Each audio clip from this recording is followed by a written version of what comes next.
Welcome to Brunch N Bible, where we navigate womanhood through the Word. I'm your host, Heaven, and this is more than a podcast, it's a movement. At Brunch N Bible, women gather, grow spiritually, embrace the complexities of life through word-driven discussions, and find practical applications for their own journeys. Walking with God is a journey filled with highs and lows, victories and struggles, clarity, and even moments of uncertainty. In this episode, we sit down with a very special guest to have a raw and honest conversation about the realities of following Christ. Whether you're new to your faith or have been walking with God for years, this episode will encourage you to embrace every season of your journey with boldness and trust. Hi everyone, welcome to part 2 of the conversation, The Realities of Walking with God. Hey, if you haven't caught the first part, I need you to stop what you're doing, go back, watch part 1, and then tune in to the second part of this amazing conversation. I want to talk about resting in God. And we're still talking about Miss Independent, by the way, that little nasty spirit. Yeah. But how did this, once God stripped you of that, how did that change, your approach to God, even in seeking Him, like in intimacy?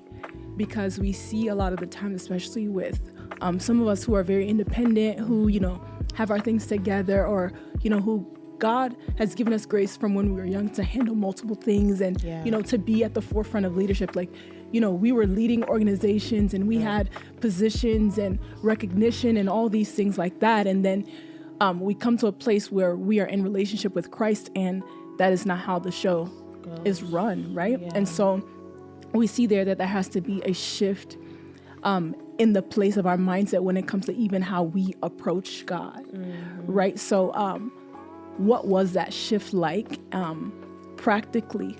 Like seeing God as not only, God, but Abba, seeing Him as lover, seeing Him as your husbandman, those things that would cause you to quite literally put off that identity of being someone who has it all together and who always has all the answers and who doesn't depend on anybody. Yeah. What did that look like? I think I started out very entitled. And so my prayers sounded very much like, Lord, you have to, because this is what you said. This is what you said. I started out very entitled, very much still never really vocalizing it as if like I did, but in my heart, that's what I carried. This notion underlining workspace mentality. Like, I've given you everything. I've done everything I was supposed to do. Like, I stopped doing this. I stopped all the sin that I used to do, would numb to it, not even thinking twice about it. Like, I stopped doing that. I gave up all these things. Like, you have to. And then your word said, and then they said, and this prophet said, like literally like, God, you have to kind of thing. And then when nothing was happening,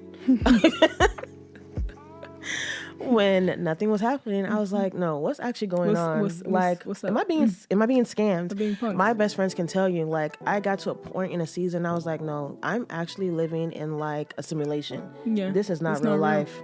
This is not real life. Like, I literally started to question. I became so like, I felt delusional, honestly, but I literally felt like I was living in a simulation. I'm like, no, these people are saying you're supposed to do this. God is saying that He's this. The Bible is saying this. Nothing is adding up. I feel like I'm literally like in a box in a maze and they're doing lab experiment, trying to figure out why have we actually not reached the outcome? Yeah. When you're doing all the when I'm doing all the things, or I look like I'm doing all the things. But one thing that I've come to really, really understand in this season is worshiping God, or relationship with God, if you will, because that's really what worship is. Like, exploring that relationship, it has to be in spirit and truth. And so any falsehood or lie or objective that is not His will lead you to more deception. False worship. False worship. And false worship will give you false outcomes. And so I started to realize that all my false outcomes was because my worship was false. My worship was based on a picture that I saw that I was believing was more external than it actually was internal. And so I started off entitled. I started off believing that God owed me. because I was minding my business in the world. I was doing my thing. You came to grab me. You came to grab me. So I feel like God owed me. Like, and I almost felt like there was at least 2 years where I was like, my life was so much more fruitful before you came. Before you came into the picture. Like, I have no more capacity. I feel like the grace has lifted, like all the things that were normal before, to the point where I almost started wishing that, like, maybe, like, do I really need God? Do I really need God? And then in his mercy and in his love and in his patience and his kindness, his loving kindness, right? He started to give me almost, again, like simulations, but different scenarios and situations where I would do something the way that I'm used to doing that thing and the outcome would not work. And then in my desperation, because I had nothing left in that season, I would still talk to him. This is how me and God got really close. I had a lot to say. I will speak my mind to, and from just I will say whatever's on my mind. That is how me and God really got really, really, really close. And so even in my false worship and trying to create what looked like a picture of a real relationship with God, I didn't realize that my real relationship was already real, because I was being so real with him on how I felt. But I was still I didn't really consider that my relationship. I considered that me venting and going through the motions or whatever, and kind of like reflecting on this, like, still this thing that was like so far away or external from me, not realizing that he was actually like building the intimacy through that broken place, through that disappointed place. So he would give me these opportunities and these scenarios, and I would do them the way that I was used to doing them, or in the frame of mind that I would used to carry like before in the world, right? And then it would fail. It would not work. And repeatedly would not work. And so when I began to ask him why, is when he actually started to take me on this journey of revealing how he thinks and why he does things the way he does. And he didn't owe me any of these answers, but that was just almost like a friend, almost like a friend explaining, like, and this doesn't work in the kingdom, and this doesn't work in the kingdom. And if you do it that way, you'll get this outcome, but that will not please me. That will not please me. And then fast forward. So I began to just like gain this dependency on God. Like, yes, I can still, like, you still want me to do things, and I still will do things, but I'm not doing them without you, because you do them a different way than how I normally do them. And if I do them the way that I'm used to doing them, I will mess them up. It will not work. And I'm tired of things not working in my life. It wasn't honestly until I got married that I began to understand God as my lover. God as my husband man. And it was in the times and the ways that my husband would actually rebuke me, where I would be almost so repentant, not towards him, but even just internally towards myself, like, oh wow, like, how could you actually do that? How could you actually say that, and this person actually still love you so much? And they're saying something because they want to see you better, and they want to see more for you, and it now triggers this like catalytic reaction almost in your head, where it's like, oh, like, and this is where we now get to this point of like all the things that we used to do in the world, like why sin can't live here anymore, like why these toxic mindsets and traits can't live here anymore, because they're actually robbing me of intimacy with my lover man, with my husband man. Absolutely. And so it was really honestly when I got married that I started to understand the love of Christ, but it also wasn't until I reconciled my relationship with my earthly father that I was able to understand God as Abba, my heavenly father. And so it's just this journey of like reconciling and thinking about things differently here on this earth that allowed me to experience the different dimensions or the realities of walking with God. Yeah. That's so good. And I want to go back to one thing that you said, which was you didn't really get close to God until you actually started being real with God. And I think that's another reality of walking with God. And that's something that I didn't understand actually until recently, right? When I first got saved, set on fire, guns a blazing. Yeah. And I think because of how I started my walk with Christ, it was very much so, okay, I'm going to reveal myself to you, and then I'm going to reveal myself to you as a deliverer. So it was a lot of seasons of spiritual warfare, and like going to God as El Gibor, all these things, and mighty man of war, and and then when seasons shifted, And I still went to God as that, you know, I was realizing that at a point I felt like God either wasn't listening to me or was silent. There was a weird shift that happened. I'm like, yo, mighty man of war. Yahweh Sabaoth, where you at? You know? And it was quickly revealing to me that, like, I want you to come to me as Abba. Yeah. I'm not asking you to come to me as El Gabor. There's a time for that. Yeah. But right now, like, I want you to come to me as a daughter and just sit on my lap. Just literally sit on my lap.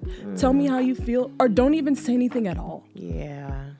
I didn't know until probably the last couple of years that spending time with God can also be times of you sitting in silence. Yep. And, you know, I have a group of friends, and we came to this realization that whenever we're on the phone or FaceTime, there can be a long period of time where nobody says anything. Yeah. But we're still intimate, right? Yep. And so I believe that lower laws fulfill higher laws. Yeah. And there's a reason why God has us see and know and understand these things so that we can also, you know, take these things to him. And there was times where I would go into my secret place. Like I said, when I was saved, I was set on fire. So I feel like I always had something to say. And when God saved me, he began, like, there was just a lot of things that were going on. Spiritual gifts were activated. And, you know, I always felt like, again, I had something to say. And so when I went into seasons, when I went to my secret place and I felt like I had nothing to say, I felt like something was wrong with me. I felt like I was in error. I felt like I was spiritually dry. Not knowing that he wasn't asking me to say anything in those times. Yep. He was literally asking me to just sit before him. And even in those times of silence, he was transforming me. Even in those times where all I had as a language for my secret place was tears, he was still transforming me, right?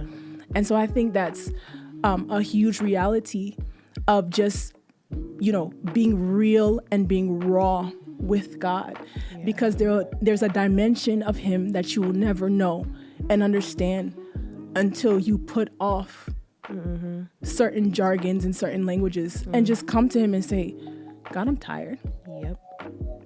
God, I'm literally exhausted. Yep. God, this isn't working. God, I'm hurting. You know, God, do you hear me?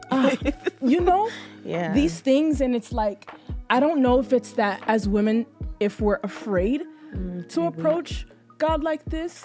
Again, this may come into upbringing, or how, you know, they've seen the family unit, the family dynamic.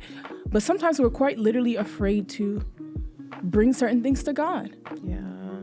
Like, again, I remember times in my secret place where I would keep things from God.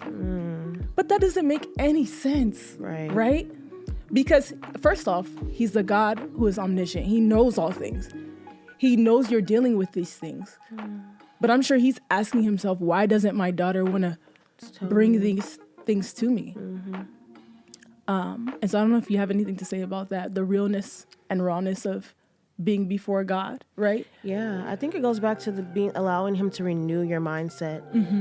Especially, again, like, there's a season for everything, right? And so you come out, usually one of the first things that God does for most people is a season of deliverance. Yeah. They encounter a deliverer because usually they're in slavery or in bondage to something, right? But then once you come out of that season of deliverance, it's almost like you're again trying to put those same patterns back into place, hoping for your next upgrade when really your next upgrade is coming through like a different place. And so I guess in my life, I experienced seasons of intense fasting, intense prayer sessions, marathons, if you will, if you will. And then just, it's almost like this continuous, again, unraveling, stripping away. And then it came to a season where God was like, enough is enough. Like, we're not fasting this year. We're not fasting this year. We're not, when I say this year, I mean like January. Yeah. And it wasn't this January. It was last year. Where I thought, okay, 21 days. As usual. Business as usual. And I got to like January 3rd, a few days before, and God was like, no. No. And I tried. I actually started off trying, and there was literally, and not to say that you won't experience warfare and your flesh is going to tell you to eat and all those things or whatever. This was different. It was a clear, if you like, starve yourself. But no. But no.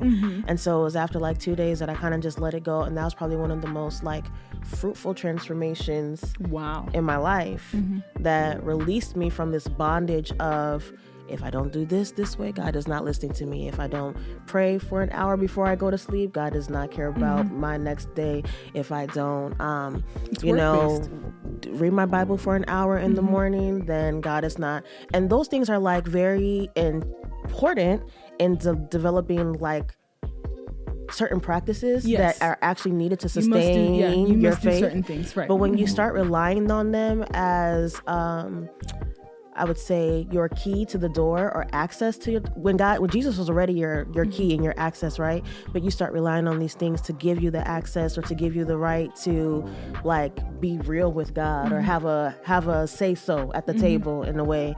And that if you don't do all these things that he doesn't care, you kind of get robbed. You kind of get robbed of everything that he has for you. And then you also start to rob him of his glory and of who he says he is. But that, I think that also now comes back to the Miss Independent and trying to like control the show and the sovereignty battle and things like that. Yeah. You know, one thing that you said that's very interesting is that, you know, in a season where everybody fasts, God told you not to. No.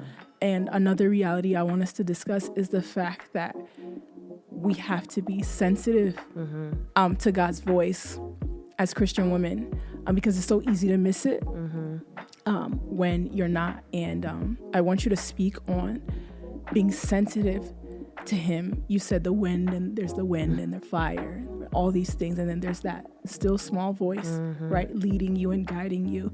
And I know that you have had to really rely on God's voice with your seasons of speedy transitions, you know, entering into what God has called you to in such a short period of time. Yeah. We're just talking about how you encountered Christ in 2021? 2021. Right. So what has it been like relying on hearing the voice of God? Did you always know that it was the voice of God? Was it hard to obey when you heard him? You know, those kind of things.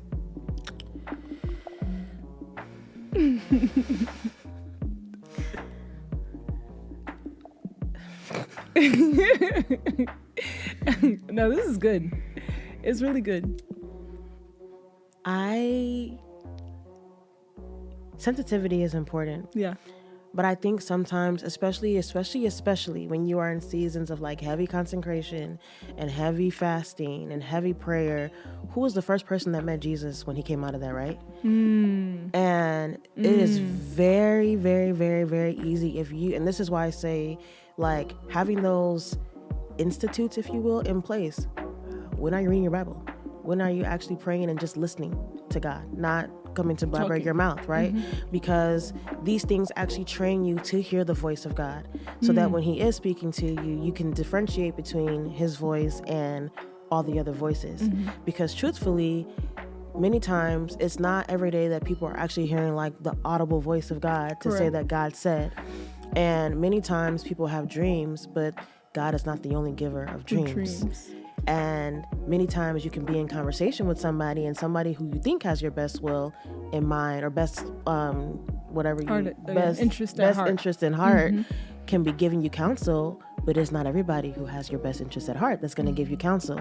So now what do you use as your guidebook or your ruler to say, this I obey, this I discard, this I follow, this I don't? And I think sensitivity does play a role in that. But I think, honestly, you have to go through some things and see the outcome to realize that actually was not God.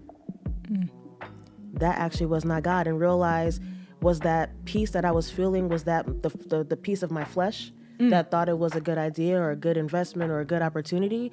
Or was that the piece of my spirit telling me that allowing my faith to grow in this moment, not knowing what the outcome would be, but knowing that whatever's on the other side, I'll still find God in the midst of it. And I don't say that to say that God is not going to be everywhere with you. Like he says, if you make your bed in hell, he will be there with you. But the reality is not, I can still look back and say, maybe yes, the initial was God. But then as I started to like journey through, I realized that not every decision that I made along the way was actually the voice of God.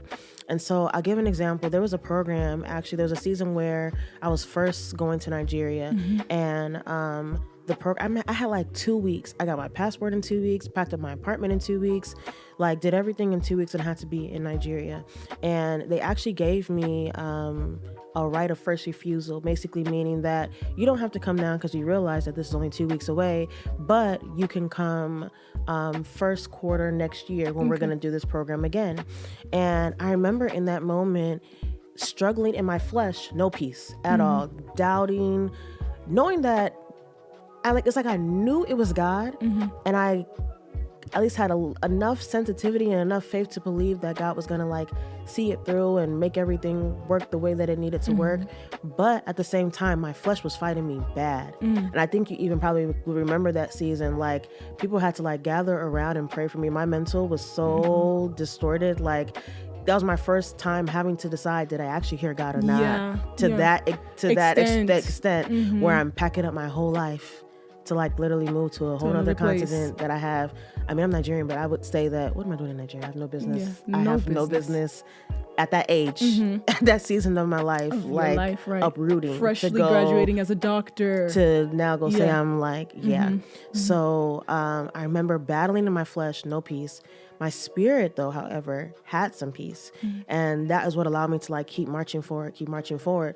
Come to find out, my cohort, so let's say like now I decided, you know what, I don't have enough evidence to say this is God, right?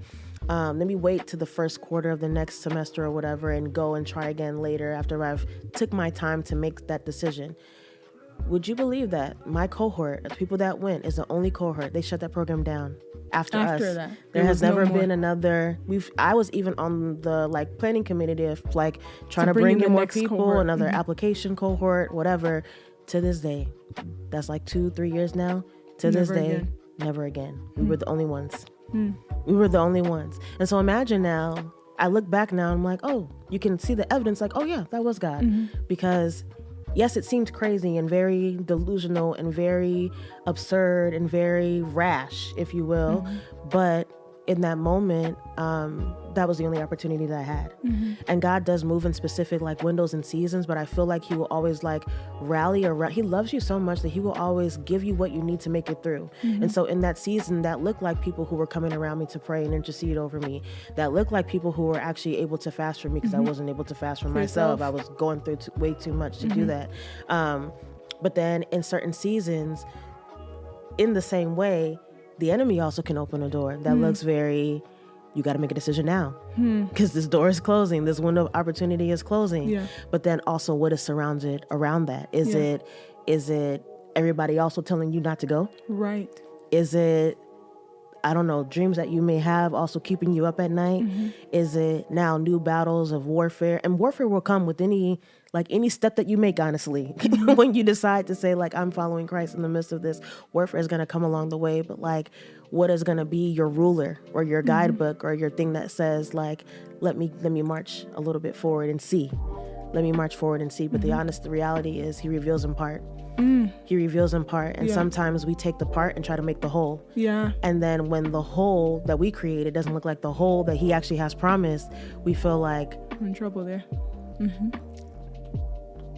That God robbed us, or that we didn't hear the voice of God after all. But we actually just need to keep journeying because we only saw a part. Wow. Again, as you were speaking, another reality is that God will come for your idols.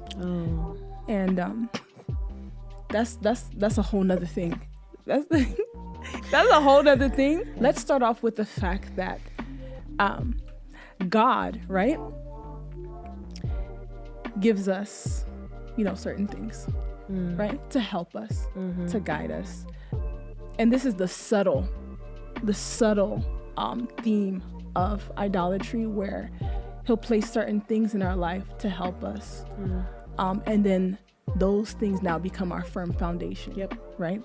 And so I want us to go back to the part of counsel where, you have voices, in your life who are meant to guide you, to help you, to just be a support, to cover you and do all these things, right? But then they also shouldn't replace your own personal seek, right? With God. Yeah. I want you to talk about that a little bit, because I know you experienced some of that. Yeah. In my first, I guess, season out, if you will, when God kind of released me, a lot of the first things that he was doing was showing me that a lot of the things that I thought I wanted were not things that I actually really wanted in that way. And I believe one of those things were the mentors that I was seeking after, and the relationships that I thought that I needed to become the woman of God that God kept saying that I was. I'm like, okay, God, well, if you're saying that I'm this person, then I need to be around, these kind of people, or this or this person who's going to be able to raise me in this way, because I myself can't get there, because I don't see any line of correlation at all. And so I believe that in my desperation of trying to, it's because he stripped me of everything and all the things that I thought were my identity, I was trying to find new identity. And so I went on this desperate journey of trying to find the spiritual fathers and the mothers and the people who were going to help me create, not realizing that I already was, but help me to create this person that God kept showing me that I couldn't acknowledge or resonate with. And so I sought after the voices, sought after the relationships, and they were coming so easily that, again, back to the former point, I thought every single relationship that I came into contact with was oh, the Lord wants this for me. The Lord actually is sending this person into my life to cover me. The Lord is sending this person in my life to, lift me up and pour over me and pray with me, or whatever the case may be. And because I was able to get a lot of these relationships so easily, it almost seemed very kind of levels of relationships you wouldn't even think of. How in the world did she get there? How did that happen? And I believe some of them were God ordained. And I believe that because of my desperation for them and the reasons why I wanted them versus the reasons why God wanted them, because they were not the same. That's what it is. That's where they became idols. And in that, instead of, like you said, doing my own seek with God, it became my own seek after intimacy with them. How can I get closer to them?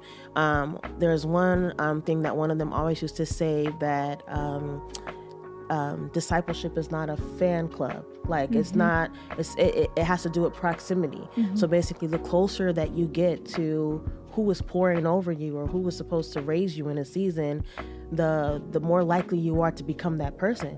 And so my objective was always proximity. And so I would throw away everything everything that I got in that valley season that God was giving to me and helping me hold on to. When I started to get around these relationships, it was I was casting off everything, abandoning my own seek time to spend time with them, to make sure that their needs were fulfilled. And truthfully, it actually lies in an orphan spirit, that basically makes you feel like you need to be needed in a way, that these relationships will not work unless you prove that they're worth working for. And I think sometimes in our just humanistic nature, we look for symbiotic relationships. So I scratch your back, you scratch my back, you benefit, I benefit.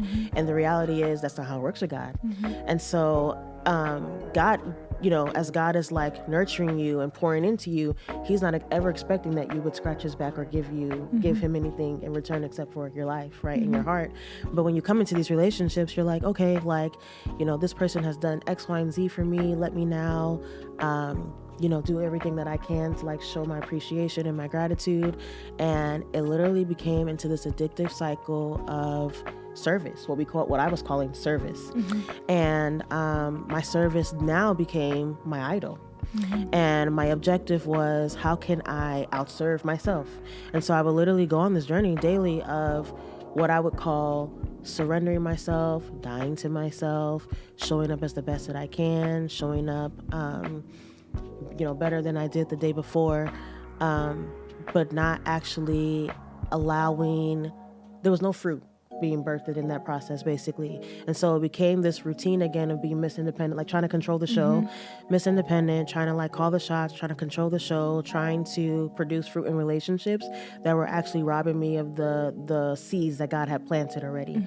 And so I ended up, there was another relationship kind of similar where I realized that until I allowed God to fill all the voids that were actually in my heart and in my life, I was going to keep seeking out these different things, these different idols as solutions for my identity crisis, as my solution for why I was not becoming, why I was stuck in wilderness, why I was not getting the answers from God that I was expecting, why the prophecies that were spoken over my life were not coming to pass.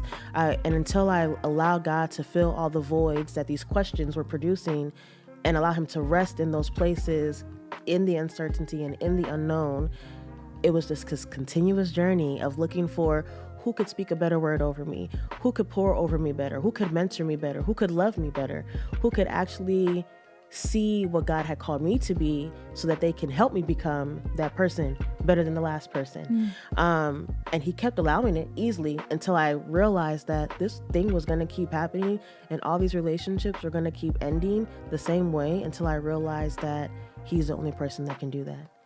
And so now I'm in a season where I do have healthy mentors and I do have healthy people that can pour. And there's a healthy version of this. And there's a healthy version of this. But this. I wouldn't have ever known that until I allowed God to fill those spaces. Absolutely. And now I can actually look at them as mentors and I can look at the mantle without paying so much attention to the man, and not allowing that person and what they're saying to overrule and override still the God that sits in my heart, at the throne of my heart. And I can now compare their doctrine. And yes, I trust their doctrine, which is why they are that close to me and I'm calling them mentors. But I can still go back and say, I'm not holding on to every single word like it's manna. I'm not holding on to every single word like it's the last drop of water in the world. I can now take what they're saying, process it, and still go back to God and say, they said, and I actually don't agree. And he will give clarity or insight to what they mean, right? Because we're still men, and he still speaks in part. And so everybody is taking their little revelations or their little parts and trying to produce whole pictures of it.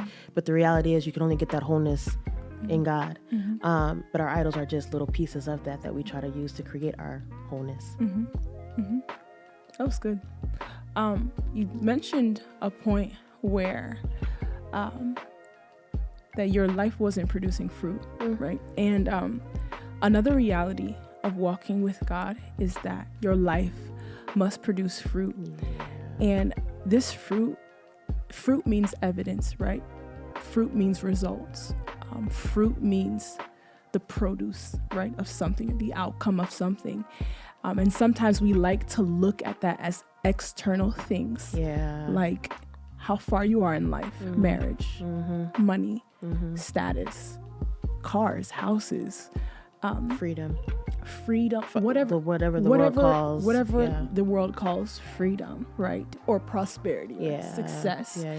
When we talk about the fruit of a Christian, it's really the internal work. And I want you to kind of share about how God, in a certain season, was blessing you, with so much. She's a doctor. Did you guys know that? She's a whole doctor. And how that wasn't the evidence. That wasn't the evidence, right? A transformed life in Christ is the evidence, right? And so I want you to talk to us about those seasons where you were accomplished in the eyes of the world, right? And honestly, in the eyes of Christendom as well. You are an answered prayer, versus where you were actually internally, and how as Christians we can get these answered prayers, right? We can get the baby, we can get the car, we can get the house, we can get the property. but still not have allowed the actual fruit, which is a change in character, change in heart, change in perspective, to be what people see as evidence. When I first came to Christ, because I was in this like trying to like meet this checklist that I felt like God had built for me, it was very easy for me to call out what everybody was doing wrong. And so I'd be like, this person's sinning, this person's not going to heaven, this person ain't going to heaven, like they're still doing this, I'm not doing this, God, like these people are still like very like black and white, like, oh yep, I did this, and they haven't. And then because of that, I was also like isolating myself, consecrating myself more intentionally, because I was like, I can't let any of this stuff contaminate me, like this new version of me. And I felt like in that season I was producing fruit, because or at least internally, I thought, because I was like, okay, all these contaminations and bad things that make people go to hell, I no longer have in my life. So like, now I'm good. Basically, my heart is clean, my mind is clean, like I should be good now. And I didn't really realize that it was honestly quite the opposite. The fruit is not in the removal of these external things. The fruit is in the washing of what is within. Kind of like Jesus says to his disciples, like, it's not, especially when they were asking like, your disciples didn't wash their hands, it's not what's on the outside of you that makes you filthy, it's what's in your heart that is making you disgusting, what's making you dirty. And so it wasn't until I realized that yes, I wasn't doing the normal sins that our generation kind of like engages in, but I was very prideful, I was very hateful, there was no long suffering, there was no gentleness. I always used to argue with people and say, God never called me to be kind, he never called me to be nice, he never called me to be polite, he called me like, because I'm like, okay, the Bible didn't say those things, right? But then you look at, and Jesus was flipping tables, so why do y'all expect me to now twist the scripture to accommodate for your bad character? Exactly. So I'm like, and so while I was not drinking or smoking or out at night or with 20 boyfriends, whatever you want to call your thing, right? Because I was no longer doing those things, I was like, oh yeah, I'm exempt, I'm good. I'm good. And funny enough, the Lord never really came to speak to me about the actual fruit of the Spirit until like year 2.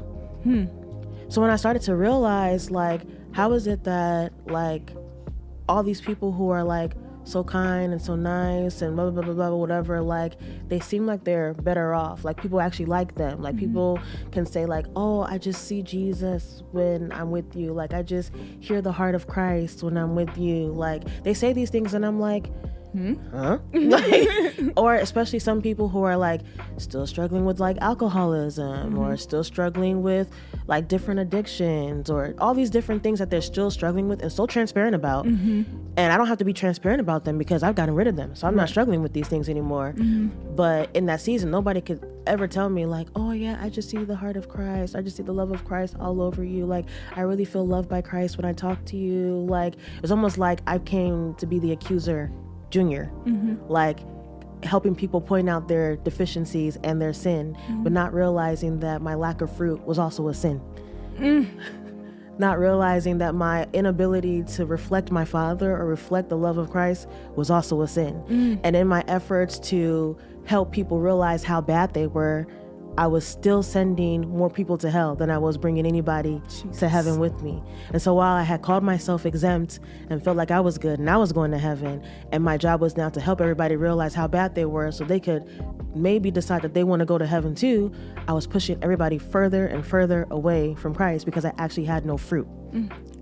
And so I had all the external things previously and I got rid of them, and he helped me realize that it's not just the fruit that hangs on the tree that you're calling an apple tree, because in its off season, what do you not call that an apple tree? Wow.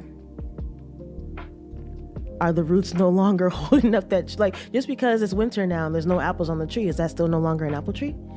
Like, so when there's apples and when there's no apples, what do you call the tree? It's an apple tree. It's an apple tree.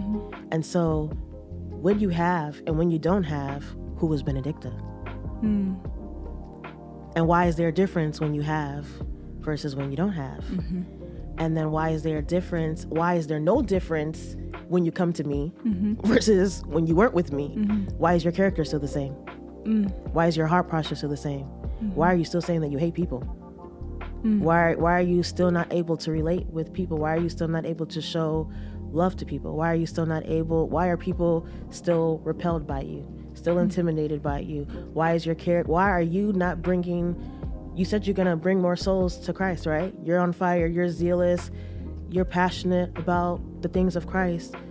Why is that passion not actually bringing people to Christ? And so I had to realize that there was no fruit, that the seeds that were being planted were not getting watered, they were not digging deep enough,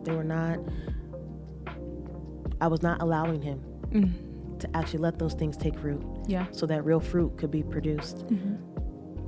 You live and you learn, and now here if you had one last reality to tell the people, the women who are watching, what would it be? God is the God of the middle.